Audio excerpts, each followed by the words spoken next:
Fennel-Crusted grilled pork porterhouse topped with citrus salad. We have our pork porterhouse. They have been coming out to room temperature. I'm gonna get my rub going. So I have equal parts brown sugar, kosher salt, and then half the amount of ground fennel, chili flake, and a good amount of cracked black pepper. So liberally with the rub on both sides. And then I am just gonna hit these with a little bit of fat before I put them on the grill. I have some duck fat in a can, which I'm gonna use, but any fat would work here. Whatever you kind of have on hand works just fine. So we're gonna give these a little spray. Now with pork, I'm gonna go 145 to get that juicy pork, especially with the porterhouse. If you cook them too far, they will be dry. Fat side down. Okay, as this is going, as I promised, I am going to make a fennel and citrus salad. So pretty thin, set your mandolin. All right, so shaved fennel goes in the pool. I'm also gonna take these tops, just with my knife. These still have good flavor. Remember, with any vegetable like this, the closer to the root, the more intense the flavor is. So this goes in. I'm gonna give those pork chops a flip again. So we're gonna move them over here, no longer on the coals. And then I'm gonna set down the lid. It's gonna create an oven in my grill and cook these through to the desired temp. So we are gonna supreme or segment these oranges. I don't wanna get the fibrous part. I'm just all flesh. So that way, when people are eating the salad, they don't have to deal with that fibrous part of the orange. So we're gonna put in a little bit of zest for Liv, and Liz likes the zest too, so. All right, now we're gonna put in about a cup of mint leaves, just whole, just pick off those mint leaves. I'm going to hit this with some extra virgin oil. Just gonna make like a dressing right in here. Sherry vinegar, little bit of honey, some kosher salt. This is actually crunchy sea salt, which will be nice for texture, and a good amount of cracked black pepper. Give this a toss. And once this is all tossed, it's just gonna hang out and marinate. I wouldn't even put it in the fridge. Let it sit at room temp and let it marinate until your pork chops are done. And this is gonna be the topper. So broccoli rub's ready, pork chops. We topped them with that fennel citrus salad. I'm just gonna gild the lily a little bit, just a little bit of fennel pollen, just right on top to finish our fennel theme. Pollen. Me too. Pork chop first. Let's do it. Let's do it. That has a beautiful smoky flavor. I love anytime there's like a meat protein, I love a salad with it. Something to cut through the fattiness. That's an amazing combo. All right, first things first, let's get into our spicy smoked chicken thighs. So I love chicken thighs. They're my favorite cut in the chicken. I think they're most people's favorite cuts that really love chicken. These are bone-in, skin-on, which is gonna make them moist and delicious. And I'm gonna start working on my spice mix. So this is a very easy rub. We have equal parts of cracked black pepper, kosher salt, a little bit of cayenne, and Urfa chili. Okay, what is Urfa?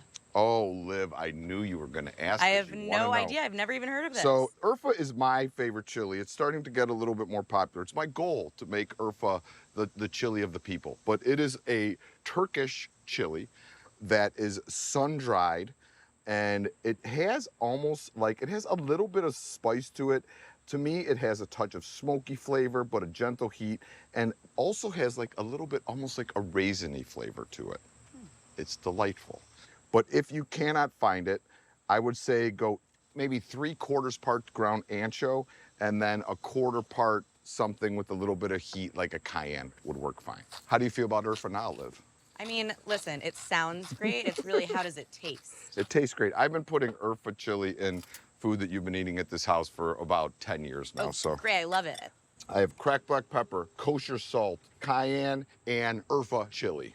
So I always just mix all my spices up, give them a little fork so they're evenly distributed, and then we are going to apply them to our chicken. Before I put them on the chicken, I have this chicken that's been out at room temp, so the chill is off it. I'm gonna give it a little pat with paper towels, just to get any excess moisture off the skin. And you're using bone-in. Why do you like to have the bone-in still? The bone in, because the bone has tons of flavor, and it's gonna help keep our chicken moist, but it's also going to add flavor as the chicken cooks. If you don't wanna see the bone, cook the meat on the bone, then take it off afterwards. You're gonna be up in a much better place. Same with the skin. Cook it with the skin on. If you don't wanna eat the skin, take the skin off afterwards. But the skin and the bones add a ton of flavor. The reason we pat the chicken dry is the dry skin is gonna help us get a little bit of crispiness when it cooks. When I plan ahead enough, I even will put the chicken like this after I pat it dry in the fridge overnight with the skin exposed to dry it out a little bit extra.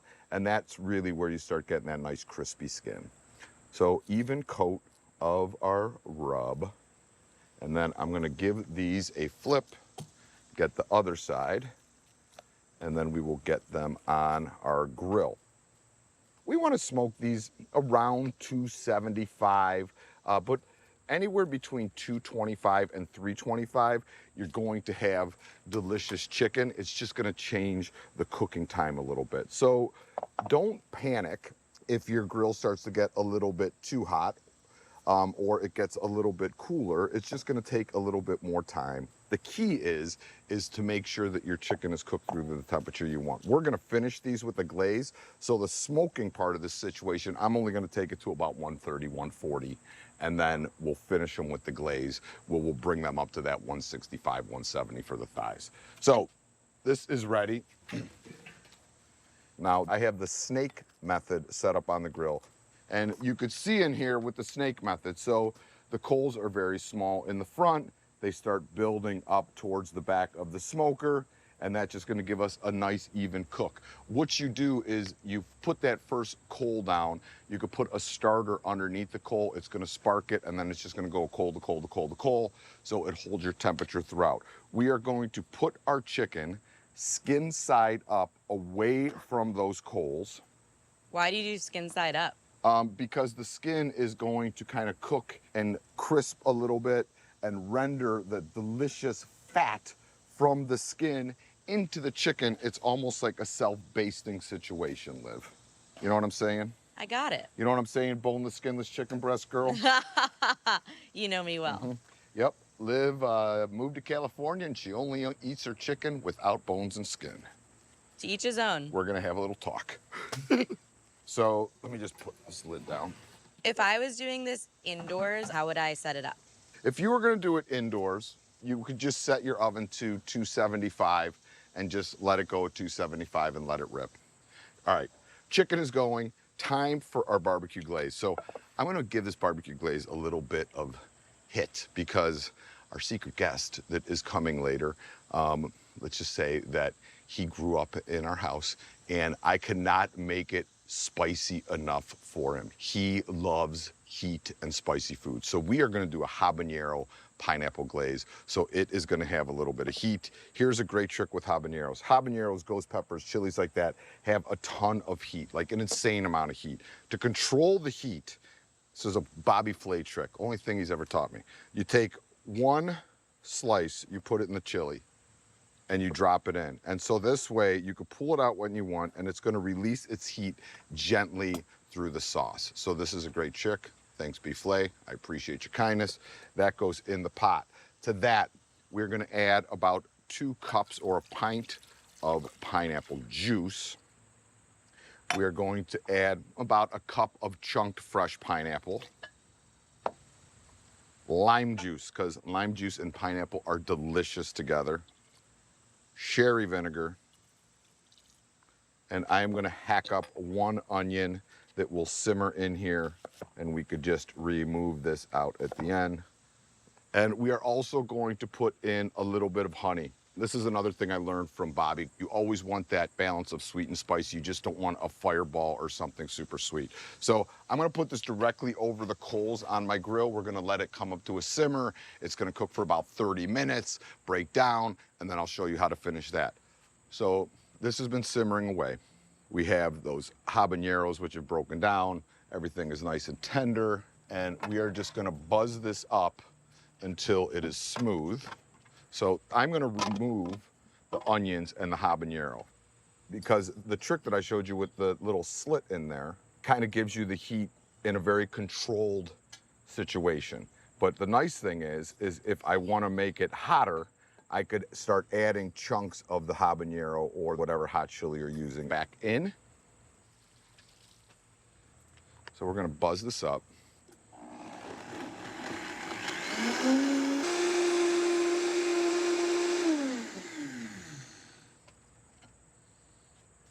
So we're gonna give this a taste.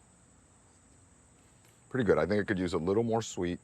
So I'm gonna just put in a touch of honey, a little pinch of salt. And it has a bite to it now, but I know that he is gonna want it a little more bitey. So I'm just gonna drop these back in and let them continue to simmer down with the sauce. But this is a dealer's choice situation. Make it fit your palate. So this is gonna go back on. It's gonna simmer and reduce by about half, and then it'll be ready to go on the chicken. All right, things are spicy in here. Lizzie, look what I have done so far. So I smoked some chicken thighs, and now they're at 130 degrees. So I'm applying a habanero pineapple glaze. Nice. So I'm just gonna set this here. This is in a really good place. It's about done. I'm gonna let that sauce set a little bit. So I'm just gonna close the lid. All right, you guys, spiciness is in the air. Chicken is off the grill. I'm gonna hit it with one more glaze. I let that go for about an hour and 10 minutes. Most importantly, always cook to a temp, not a time. So I took these thighs to about 170 internal temperature, hitting them with a little bit of that habanero pineapple glaze. God, taste the glaze. So pineapple, vinegar, habaneros, onions. Ooh. That is really good. Ooh. It's not so spicy, but it's No. Yeah, it's good. Give me that glaze. It's awesome. I love that glaze. Yeah. It's I really really, nice. yeah, I really like how sweet it is. I'm not usually a pineapple person, but it's subtle. It's not overwhelming. And I'm not usually a sweet, saucy person. I'm not usually a But subtle this person. is First thing you get is the sweet. You get the pineapple flavor, and then it finishes with a little bit of that habanero bite. I like this a lot. Grilled strip steaks. So I have Dijon mustard here. I'm gonna brush both sides of this steak with Dijon all the way around. 4-finger pinch here. You need to salt a steak this thick very liberally. It's thick, it needs a lot of room to permeate, and a good amount of cracked black pepper, same thing. Now, reverse searing. Here's what you need to know. We're gonna be at a very low temperature here. I have coals on the back third of the grill.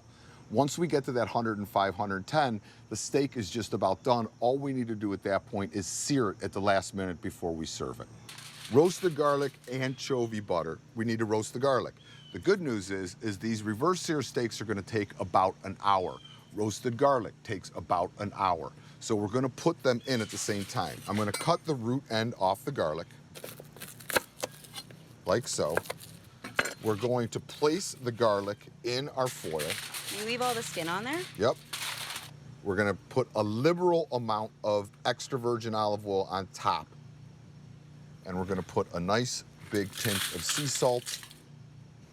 So we're gonna wrap this up in a little happy package, and we're gonna put it in with our steaks.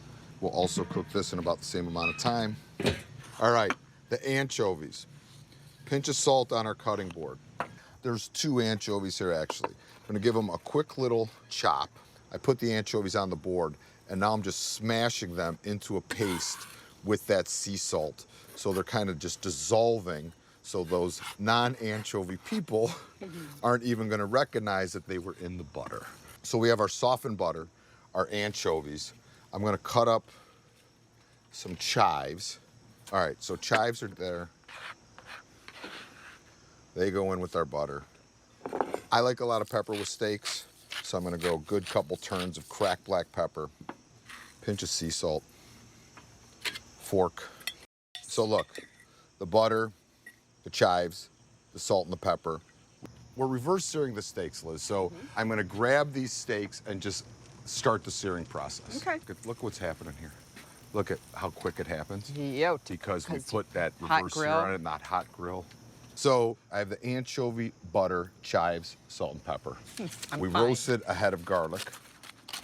I'm gonna squeeze the head of garlic in with Ah, that's why you keep the Perfect. skin on. Now watch this, Liz. The nice thing about this reverse sear method, you don't have to let it rest too long.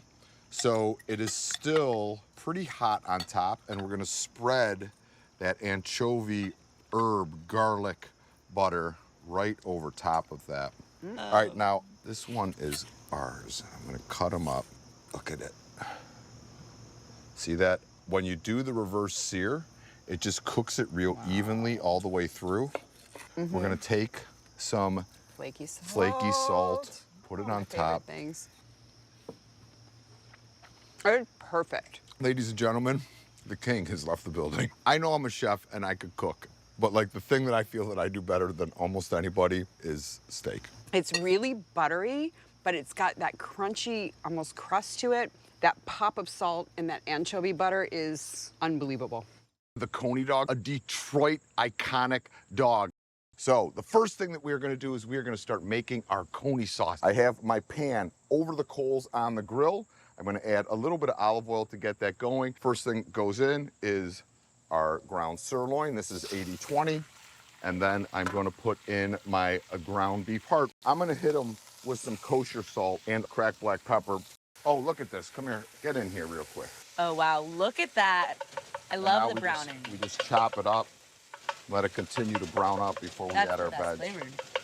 Okay, so we have our meat browning in that fat. It's looking great. To this, I'm gonna add all my veg. I'm gonna add my onions and peppers, and then I always put that garlic in last. So we're gonna work the onions, the peppers, and the garlic into our meat and fat so they start to sweat and become translucent.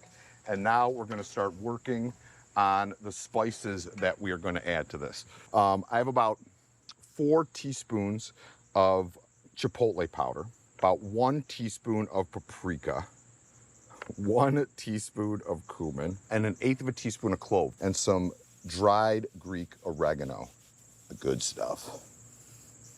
And they go into the pot. Now a little bit of tomato paste, Tuscan toothpaste. I'm gonna put in the whole darn tube and let it get a little bit rusty in color. And then the last things that we have is we have a little bit of flour and some beef stock because we're gonna make almost like a roux, and then the sauce is just gonna be a little bit meaty, a little bit saucy. So I'm gonna put in my flour and we're gonna mix that in with the meat. Beef stock goes in. This is gonna cook for about an hour on a very low simmer. All right, it is hot dog time. The Coney sauce is ready. Hot dogs are grilled. Buns are warm. You can see that chili is cooked through. You don't have to have the chili. This one's just for pop-up. So it's the bun, the hot dog, that Coney sauce on top, good amount of raw onion, and then yellow mustard. And I got, that's called What the do you Coney think? dog. You want one of those? Sorry, everybody else with their beautiful hot dogs. The Coney dog is just tough to beat. Okay, guys, who is feeling the summer vibes? What's better in the summer than being outside in your yard doing a little grilling? Today, we're gonna keep it light and fresh and quick. I am making barbecue shrimp on the grill with a tomatillo salsa.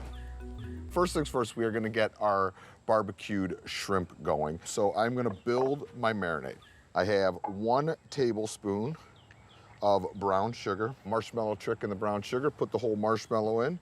Keeps your brown sugar from getting all hard and impossible to work with. And it happens to everybody, Liv. This is smoked paprika. We need 1 tablespoon. Bam, just like that.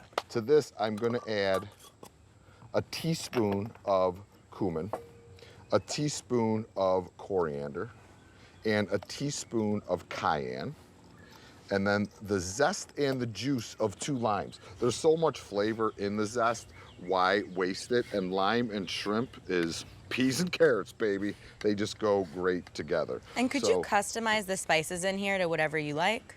Yeah, we could make Liv's spice mix. Yeah. Liv's rub. Yeah, if you like things more spicy, add more spice. You like them sweeter, add a little bit more of the brown sugar. I tend to like, for a lot of these basic grills, that little sweet, salty situation. So we're gonna juice the limes now. And this is a quick marinade. You could literally marinate this for 15 minutes. It's gonna bring a lot of impact to your shrimp. I usually like to do it for a little bit closer to an hour, but don't panic if it's not in there quite an hour, it's still gonna be great. 3 tablespoons of extra virgin olive oil. We also need to put salt in there, about a tablespoon, which is 4-finger pinch. The marinade looks almost like a paste, and that's kind of what you're looking for. It's not a real loose marinade.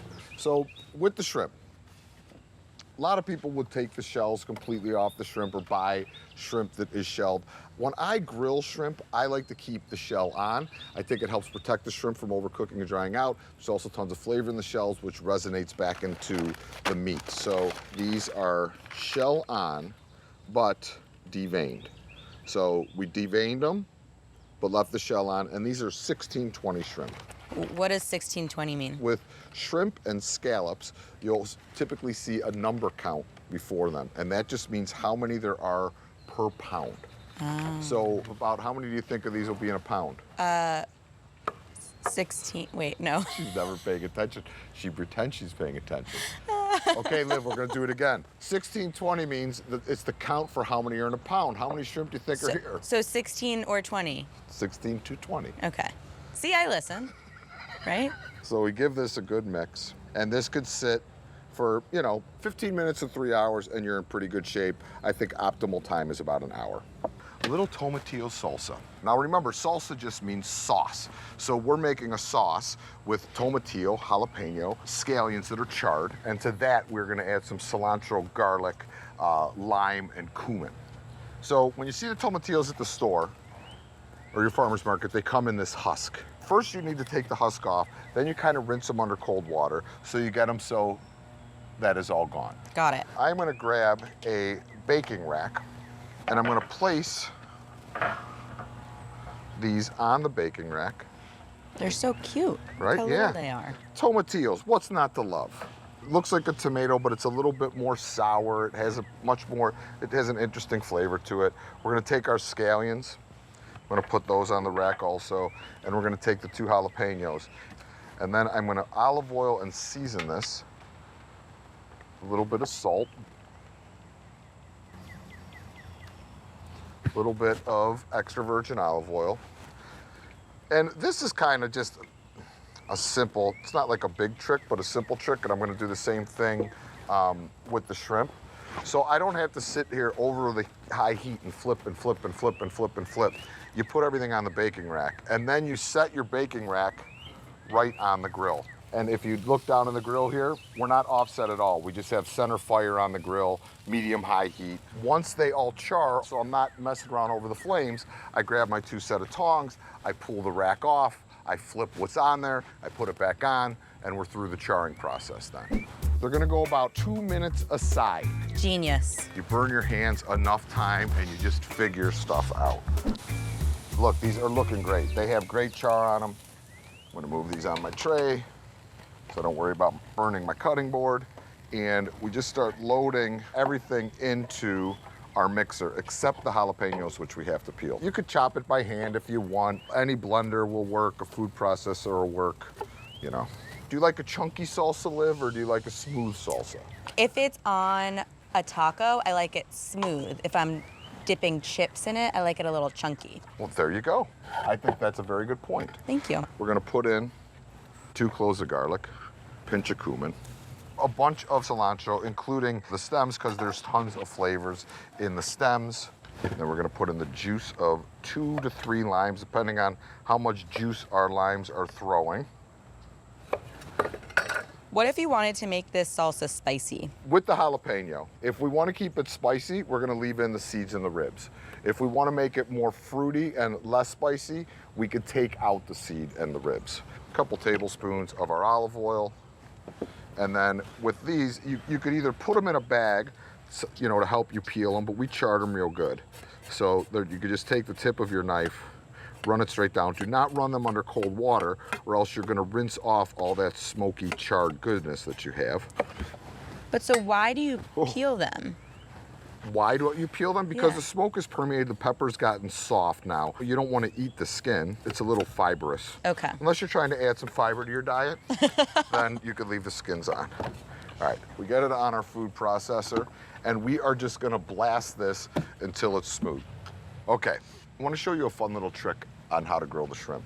When I see people grill, these tongs that people buy Oh, they're and that like people this long, sell, you stand over you here? stand like Right. 14 feet away from the grill. They're impossible to manipulate. So with this trick, you put them on the rack. You put the rack right on the grill. I have it set on like medium high, coals are right in the middle, and I set the rack right on the grill. Once they all char all the way across, we take the grill rack off, I move it back over there, I flip them, grill the other side, we're done, and you're not messing around over the heat the whole time. I like it. All right, so I'm gonna let these continue to grill. They're gonna go about 2 minutes aside. Look at that. We gave them the flip. They're ready to go, cook through, and this is a peel and eat kind of situation. I like to leave those shells on because I think they add so much flavor. I'm just gonna get these on the platter. I kind of always like presenting shrimp on like black plates because I think it looks so Well, especially, I poppy. mean, that color combination, it looks and smells I know, the incredible. I smells am are a little overwhelming. mesmerized. I think I'm just going to take a lime or two. Do you care if I squeeze? No, squeeze. Okay, just a little. Squeeze away. And then to eat these, obviously they're hot right now, but it's peel and eat, you know. Show us the easiest way. Just pull those little critters' legs off. Just, you just pull off the shell. Then you give everybody their own little bowl, but you could just Yeah. go with the dunk. How do you feel about it, Michael? It's delicious and it's juicy. First thing that we are going to do is we're gonna start getting eggplant ready. Liv, you like parm, right? I like chicken parm. I haven't been an eggplant parm in the past, but we'll see. What I did is I just kind of half peeled because I don't want the full skin on there because the skin tends to be a little bit chewy for me, but I do like the look that it gives it. So I'm just cutting this into large discs. I'm gonna add a good couple glugs of extra virgin olive oil, a nice pinch of kosher salt, some fresh oregano, garlic is peeled, smashed, and then a quick mince of this, and it goes right into our eggplant. Now we're just giving it a little toss just to coat it in the oil. They get the salt, they get the oregano, they get the garlic. We're in a good place. Now, I have my grill set up. The coals are in the back, no coals in the front. So the back of the grill is our heat source. So that's where I'm gonna grill these. All right, so now I'm gonna slice the tomatoes. So we just take the tip of our chef knife, go right underneath, and then I gently spin the tomato around, and we take out that core. So I'm gonna get 4 out of this one. So I'm gonna go in half, and then half, and now I got my 4. All right, so now we're gonna move these to the front because we got the nice grilled smokiness on there, and they're cooking through. There's no coals underneath the front, so we don't have to worry about them getting too charred. Now we're gonna take our tomatoes and just start stacking them on top of our eggplant. Look for the biggest one, put the biggest tomato on there. That's a match. Smaller, bigger, there we go. Perfect. Now we're gonna season these. Tomatoes take on salt better than most things. I'm gonna hit them with a little bit of cracked black pepper. And then we're gonna take our mozz, start layering the cheese on. Here, like dealing cards. All right, so your eggplant parms are built. We're gonna finish them with parm at the very end. But right now, we're just gonna put the grill down, let the grill do the work for us. So the grill is gonna go up to about 350 degrees to 400 degrees to melt everything. I'm gonna shut down the vent a little bit on my grill so it stops creating heat because it stops creating airflow. Same thing, I'm closed up on top too. We maintain our nice 350, we're in good shape. All right, so Lizzie, I'm gonna take off the little, you know, eggplant parm, kind of, yeah. Those look amazing. Right? And then what I'm gonna do is hit them with a ton of parm. Oh, man. I'm gonna put the eggplant back on just to warm it through. Yeah, great. And then these eggplant, that parm starts to break down a little bit. And I am just gonna, you can see the eggplant's nice and tender. cheese is melted. Oh, it smells so good. We picked a little bit of basil from the garden. I'm gonna go with just the smallest drizzle of extra virgin olive oil. Get some good olive oil, drizzle it on top. It just gives it a little bit of fruitiness. All right, I know you love a traditional eggplant parm. How do you feel about this version? I like this sort of fresh, lightened up version. I like it too because you get all the flavors of eggplant parm. And especially in the summer, you know, you're outside cooking and tomatoes are so beautiful. Right. Like instead of having the tomato sauce, which I love, you get kind of the freshness of the tomato, and then the eggplant's not breaded and fried. I feel like this basil really brings it all together. All right, put me in, Caught up. Coach. Put me in. Especially in the summertime, like this is just like a warmed through, delicious. I love the little bit char. of yeah, Yeah. it's really good. Steak and potatoes on the grill. So coal-fired ribeye, potatoes that we're gonna cook right in the fire. We're using ribeye here. You could do this with any cut. I would certainly recommend cuts that are on the fattier side than the leaner side. A strip would work, a porterhouse would work, and a ribeye are all great choices. So the first thing that I try to do with the steak is I get it seasoned. So I'm gonna build a little rub for this. I'm gonna use equal parts, very coarse ground black pepper, because it's gonna hold up a little better, not get pasty. Kosher salt, equal parts of both. And then I'm gonna take the same amount of rosemary and throw it in there. So in goes the rosemary, and then you're just gonna kind of work this together with your fingertips so the natural oils from this rosemary are gonna work their way through the salt and the coarse ground pepper. This is a thick steak, about 3 inches thick. You have to really go liberally, and what's gonna happen is when we cook this, the salt actually starts to pull some moisture to the surface of the steak, and that's gonna help you form that nice crust on the steak that everyone loves. So you go all the way around, don't miss a spot. I have a grill set up with offset heat at about 225 to 250 degrees. We're gonna take these steaks, put them on the offset heat, close the lid, and let them cook at that 225 to 250 degrees, and then we'll finish it in those charcoals to get that deep, rich crust of happiness in the center. The coals are all the way up front. There's no coals in the back. Close the lid. That is gonna take 35 to 45 minutes to get up to the temperature before I finish them in the charcoal. As the steak is going, I wanna get my potatoes started. These are smaller potatoes. I have like purple, red skins, little Yukon Golds in here, and these are gonna take about the same amount of time to cook as the steak. All I'm doing now is I'm gonna build a little pouch so I could put this on the grill. I'm gonna make like a little cross with my aluminum foil. So the parchment goes down, we make our cross, and then we're gonna put the potatoes in the middle. We're gonna take some rosemary, about 3 sprigs, throw them in there, some sea salt, some cracked black pepper. Now there's 2 ways that you could do the garlic. You could either sliver garlic up, which is delicious if people want like slices of garlic. If you just want the flavor of garlic, you could leave the garlic whole with the skins and just give it a little smash and throw them right in there like that. Now we start to form the bundle. Once we get the bundle kind of built up, I'm gonna pour about a cup of white wine in here. You could use stock, you could use water, you could use a cider, any kind of liquid to kind of just help the situation. So now we're gonna pour in some of that white wine, seal the rest of this up.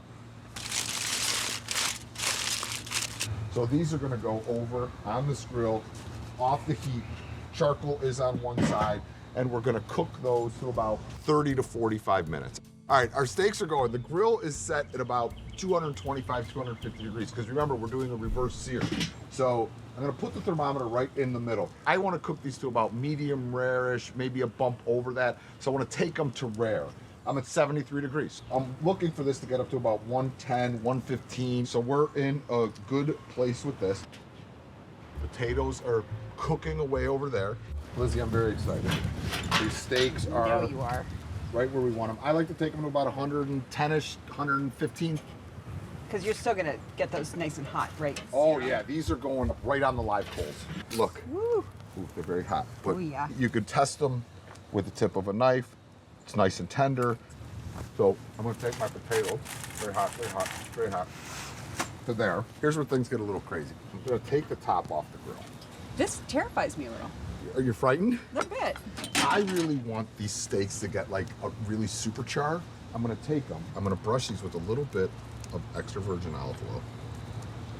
And then I'm gonna take these steaks and throw them So no foil, no nothing.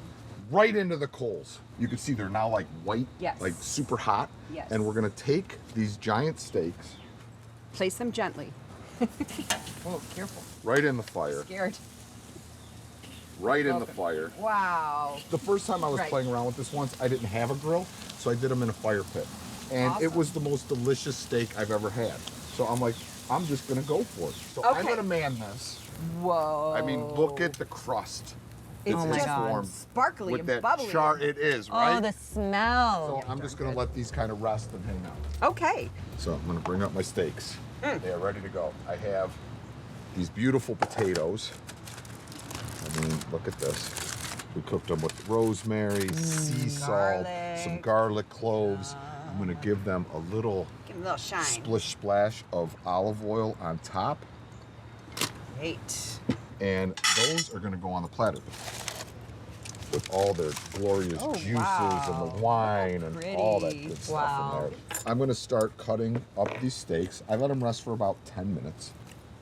Oh, yeah. And the great thing about a ribeye is you kind of have a couple cuts in here. So what I do is I cut out the center of the ribeye, and then you have that beautiful cap, which the decal, which you know is my favorite. Yeah, I was And going then to say, these is pieces. this Is like the usually quality, leanest. This but- is the leanest piece. Okay, so that wouldn't be your favorite. You know, and we're gonna cut that up. Oh, And then so the good. decal, I'm gonna cut that up. All right, so let's taste the steak first. Yes. Look at this. It's cooked perfectly through because we did that reverse sear. So it cooks it so evenly through the whole steak, which I Really love. is beautiful. Yeah, let's set that one right here. Okay. Oh, it's very tender. It's very tender. It's such a great way to cook it because you get that great crust on the outside. It cooks so evenly on the inside. The potato. Oh, they're really good. Today, we're making ribs, baby back ribs with a ranch dry rub. First thing that we're gonna do is we're gonna make this ranch rub. Now, for the rub, I have a half cup of dry buttermilk. To that, I'm gonna put in 1 tablespoon of dried parsley, 2 teaspoons of garlic powder, 2 teaspoons of dill powder. These are all the things that are in ranch. 2 teaspoons of dried chives, 1 teaspoon of onion flakes, and 1 teaspoon of onion powder. So this is the base for this ranch rub. So we whisk this together. So, all right, here is now my rib rub. To the rib rub, I'm gonna add about a tablespoon of kosher salt and about a tablespoon of coarse ground black pepper. On the back of these ribs, we need to take the silver skin off. So you just grab a towel, and you could see it's coming up, and you just pull it, and it pulls right off.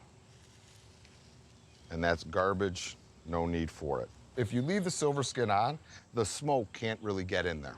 I'm just gonna sprinkle all the way across here with my rub on both sides. The ribs have a little bit of natural moisture, which is gonna help this adhere, and that's what we want. If they feel very dry to you, you could always give them a little spritz with a little bit of cider, or even water, or rub them with the lemon. So we have the ranch rub on the ribs. Now I'm gonna get my grill ready. The first hour is the ribs unwrapped. They're gonna start the smoking procedure. The internal temperature of the rib is gonna get to about 140 degrees, which is when it stops taking on smoke in the meat. The second hour, we're gonna wrap the ribs in foil. We're gonna let them continue to go. The third hour, we're gonna unwrap the ribs, spritz them with a little bit of pickle juice so some of that smoke could stick to the exterior of the meat, and then the ribs will be done. So I have my grill set up with indirect heat. So all my coals are in the back. There are no coals on the front. And to the grill in the pit, I'm gonna add a little bit of water because we need some moisture floating around in there. Now we're gonna take our 2 slabs of ribs, bone side down. So this lid goes down. We're gonna maintain about a 325-degree temp. We could adjust our vents on top and the bottom to do that. For 1 hour, we're gonna let these go before we wrap them in foil. They've been cooking for 1 hour at 325 uncovered, and these are a third of the way cooked. So I'm gonna wrap them in foil, which is gonna help them cook a little faster and But you don't retain- care about that smoke anymore. So I don't care about the smoke can wrap. anymore, and it's gonna retain some moisture. They've been cooking for another hour in the foil, and they're getting pretty tender now. You can see they're starting to kind of, that's what we're looking for. They're starting to bend. So now this last kind of run with them, we're gonna spritz them with a little bit of liquid. What I love to do is you take pickles. So I only have 1 pickle left, but I have a lot of pickle juice. But pickle typically has salt, vinegar, sugar, and some good spices. So you just take a sprayer and you put the sprayer in your leftover pickle juice and you spray your ribs with the pickle juice. That is a hilarious tip. And then we're gonna close the lid. These are gonna continue to cook. They're gonna take on some of that exterior smoke. And then look at these ribs. So I just took them off. And you can see how they start shrinking down the bone a little bit? That's a good sign that they are tender and ready to go. And as I pull them back, they start to gently pull away. And then I always cut from the backside. See the bone? Go right in between each bone. All right, how's the rib? Well, one, the rib is cooked pretty good. The meat is coming up, but it's not completely falling off the bone. That's what you want with the rib. And I gotta tell you, the ranch rub is super yummy. So with these wings, I marinate them, smoke them, and then put them in a dry rub at the end. So when your guests are eating them, they're not gonna have sauce running all over their face. We're doing a Memphis-style dry rub wing.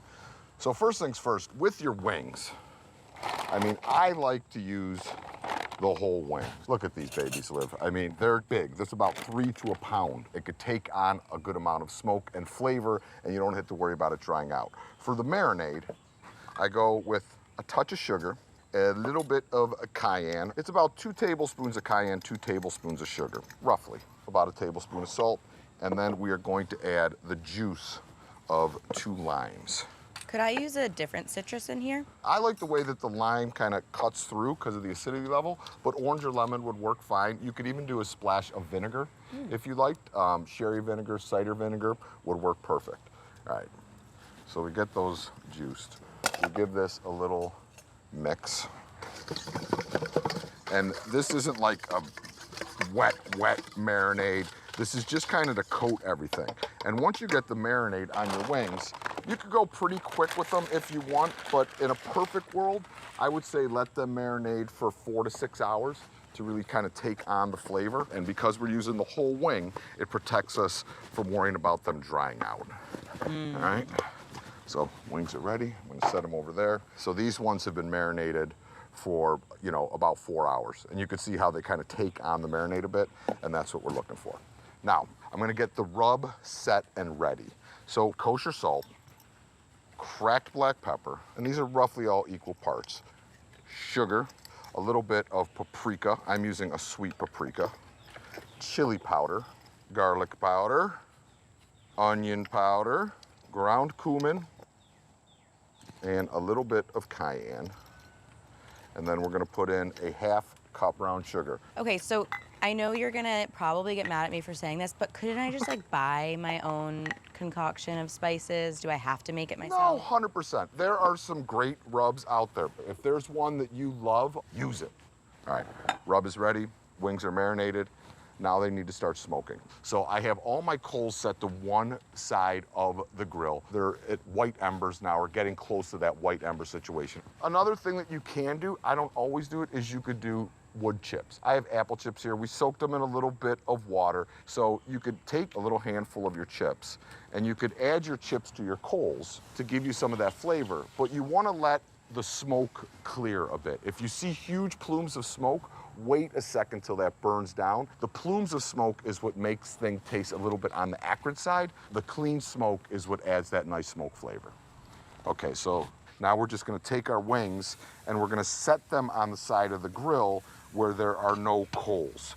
So these are gonna smoke in here and cook all the way through, but the skin is gonna kind of render out. And then at the end, I'm gonna finish these on a hot grill so I could get that nice crispy skin.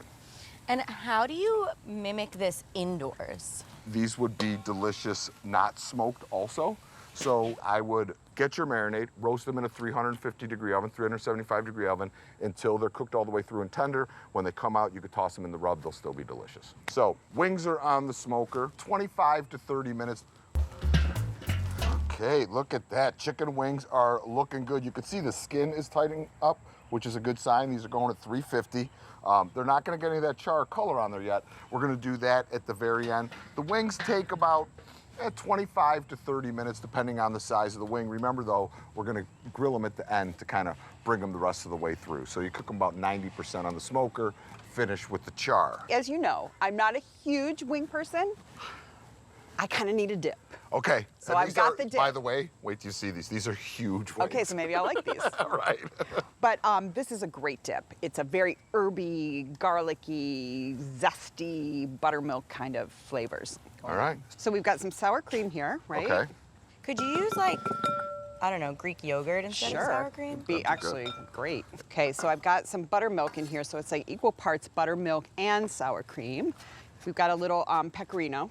Oh, so a little bit of We saltiness could use, yeah, from that. and nuttiness, and you could use Parmesan. You could use Yeah, any kind of hard grateable yeah, cheese. a little salt, a little pinch, little black pepper. How's that? Is that enough? A little No, more? I'm loving Okay. it. Here I cut up some herbs. I have equal parts dill, chives, flat leaf parsley. Throw those in. You know, this would actually be great if you added a bring little that bit up more here. buttermilk. It would make a great herby dressing. Oh, so you thin it out. So just thin it out with a little more buttermilk, and you'd be good to go for a little dressing. And this will keep in your fridge a good solid week. So 1 clove of garlic, Okay. Get it in. the zest of a lemon. I love lemon zest in anything, so. No matter what it is, I could be making tomato sauce and you think it needs Little a squeeze of lemon. Do like a little tartness. Don't get any seeds in there. I won't. Trained professional. Okay. Ooh, this looks good. Give it a taste. Let's give it a taste. Might need a little more salt. I wasn't really paying attention to my salt. Touch of salt. Yeah. I think you could use a little more cracked black pepper. Okay. I'm just feeling it. I think too, with dressings like this, even if you made it a day or two before, it might even get a little bit better because the garlic It'll and the all herbs will meld start to together, meld in sort there. of, yeah. All right, Lizzie, check this out. Those are giant. They're chicken giant, yeah, right? Holy These have been moly. going for about 35 minutes. So they're They're cooked gorgeous. all the way through now. But when you smoke at a lower temperature, you don't get that crispy skin. Yeah. So what I'm gonna do is I'm gonna take these off here and I'm gonna move them to my hotter grill where we have the pot simmering along. Nice. So now we're gonna get that nice char on the wings, which is gonna crisp up the skin. Let me pick the perfect wing for you. I need a Find it. perfect Lizzie wing. Which side? You want the little See, drumette or? yes. You want the little drumette? Do. Do you want to use your dip? Well, of course I do. What do you think? See, this might be why too. I don't necessarily like just to get peel my right fingers off the dirty. bone. Oh my God. Come on. Wow.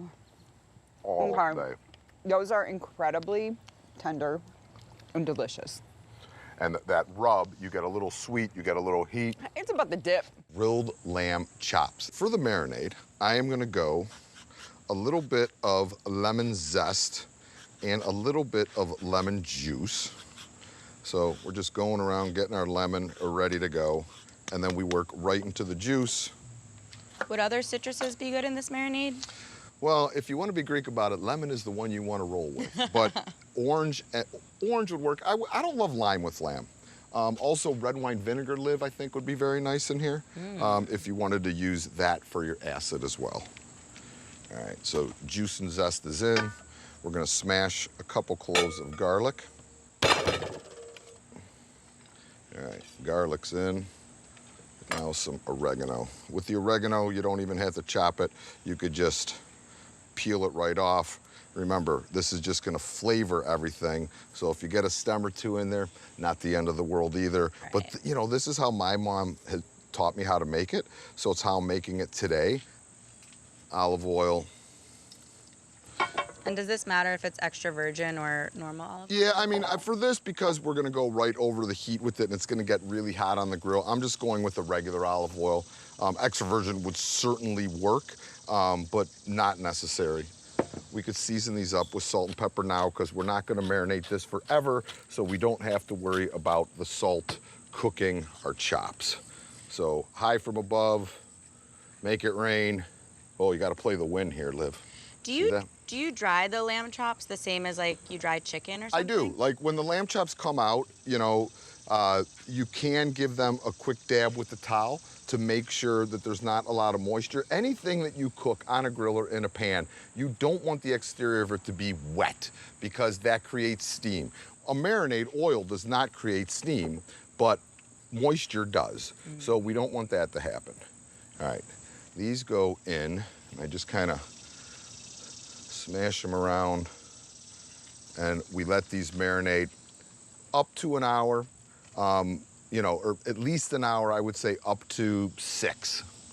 And then after that, too much. So lamb is good, letting it marinate. We could let it hang out, no problem. I'm gonna finish them with a little bit of sea salt, rosemary, and lemon, and I'm gonna show you how you could easily make your own seasoned salt. So we're putting the zest of a lemon in here. Any citrus zest would work great. And then we're gonna take a little bit of fresh rosemary and give it a rough chop. So I'm gonna take this and just do a little rough chop on it, just to kind of get it moving. And then once we get this chopped, then we're gonna start working it into our salt. So just pretty rustic, rough chop. This is one of the few times where I tell you always with herbs to go one smooth pass, but this time I actually want to get the oils of the herbs moving so they leach out into my salt. So there's the rosemary, and then we're gonna take some coarse sea salt and add that to the rosemary and the lemon. And once we kind of go with that equal ratio, you just take your fingertips and you start working the lemon and the herbs into that salt. And what it does is it just perfumes the salt with all this deliciousness. So you often see, like you go to like fancy restaurants and they finish things with the, you know, the crunchy salt or the sea salt. And this is just adding a little nuance of flavor. So when the lamb comes off the grill, I'm gonna hit it with extra virgin olive oil and some of this seasoned crunchy sea salt. All right, so lamb chops go on. These have been marinated, they are seasoned, and they are ready for their happy place. Now see, this is what I was talking about earlier. Liv, see the flames? Yeah. I'm not gonna panic. I'm gonna get all the lamb on here, and this is because we have some oil in the marinade, which is causing flames. And I know, Liv, you're going, oh my gosh, Michael, you're going down. I'm about to drop the camera and run. Don't, Liv, don't, you don't have to stop, drop, and roll. Just close your lid. We close the lid, we close the vent. It tamps the fire down, no problem. We don't want that rolling fire, Liv, because the rolling fire, then your chops not only get charred, but they get like a little bit of bitterness to it. So when you see a flame go up, drop the lid down and you're good. And then we just pop this open, you can see, flame comes back, we pop the lid. 6 minutes on the grill, you're done. All right, so we're gonna just open this up. With any meat like this, you always would like to let it rest a little bit. So these are going to come off the grill. And the reason we let it rest is they're gonna stay plenty hot, but the juices are gonna kind of go back into the meat so to ensure that we have a juicy bite with every bite. Lamb chops are off the grill, they have rested. I'm gonna hit them with a little drizzle of extra virgin olive oil, like any good little Greek Italian boy would do. And then I really want to do that. we have the, you wanna do this? I do. All right, so here you go. Thank you. Let it rip, honey. Look at that, a pie. Oh, ooh, Looking ooh. good. Good? Is that enough? Perfect, I think that's perfect. That's the lemon rosemary sea salt. Beautiful, lamb chops are ready. How you doing? Oh, yeah. Cook the lamb to about a medium, maybe even medium well. As I said, when I was a kid growing up, we ate lamb well done. So I like it medium beyond. It's just how I love a lamb chop. But it's so tender, which I really like. It kind of melts in my mouth a little bit. Yeah, well, these are chops, so they're gonna be tender-lipped, and then it's just got really simple seasonings, but a lot of times people are worried about lamb being gamey. To me, this isn't gamey at all. It's tender, it's juicy, it's got really nice flavors.